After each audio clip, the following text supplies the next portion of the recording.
Those of us in student housing feel very fortunate that we are in student housing and not in a different asset class.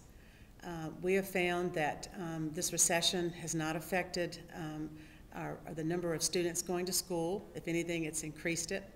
Perhaps it's changed a bit of the pricing that some of the students are looking for. But in general, it's not dependent upon jobs, and that's made it very resilient. The other part that makes student housing a great place to be, two things. One is that for those of us who look for money, Fannie and Freddie are both there to make sure that our capital is intact and is liquid.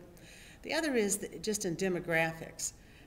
We are very fortunate in that more students are going to school each year and will continue to do so throughout the next 10 years.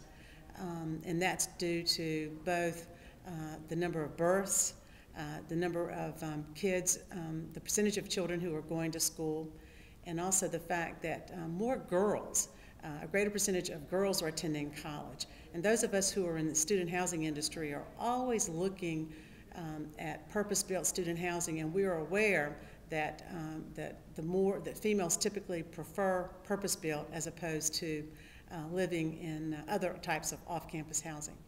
So we're very excited to be in this particular niche.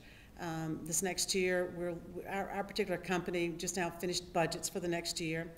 We looked backwards and saw that across the portfolio last year we had a 93% occupancy, and we had 4% rent growth. And we were actually surprised by how good those numbers turned out to be. We've had a good luck backfilling that 93%, such that we think right now actually the portfolio beginning in January may be closer to 94%, and that's unprecedented. Typically, student housing, you have a big drop-off in December. And so we attribute this probably to our emphasis on backfilling beds. You know, in the student housing industry, we're always asking each other, well, what are your pre-lease numbers? And so we started this year concentrating on our backfill numbers and on our occupancy. And so we actually have box scores, and at the beginning of the month, the site operators tell us how many leases that they have, and then they give us that same number at the end of the month. And that emphasis on continued occupancy has helped our economic occupancy significantly.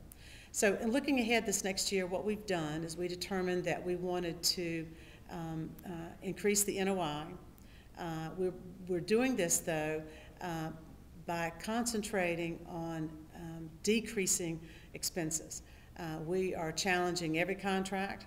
We are looking at payroll. We're looking at every line item. And we want to make sure that the expenses are decreased as a percentage of the total NOI. We still hope to increase NOI at every property, with the exception of one market. And even though our rent growth is going to be relatively flat, we intend to get increased rental revenue through differentiated pricing. Differentiated pricing could include premium units. One package could be the flooring package. If we give you vinyl plank floors, we charge you an extra $20. We have VIP parking. We have premium locations. But we have various things that we find that some folks will pay a small premium for. And we're able to get, at the end of the day, rental revenue increases by doing that. We've done two acquisitions in the last 12 months at between 40 and 50% of the list, not of the list price, but of the price that the previous owners had actually paid for the properties.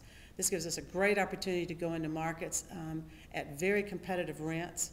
In each of these properties, we scheduled to put about $1 million into the property to increase the amenities and to sort of bring them more into current leasing drivers that we've seen folks want. But we're real excited about those opportunities and think that the velocity of transactions will actually increase for us this next year. just by the number of calls that we've gotten from servicers and the information that we're getting from different brokers in terms of the fact that right now what banks are looking for is the strength of the operator, and so it's a great time to be an operator.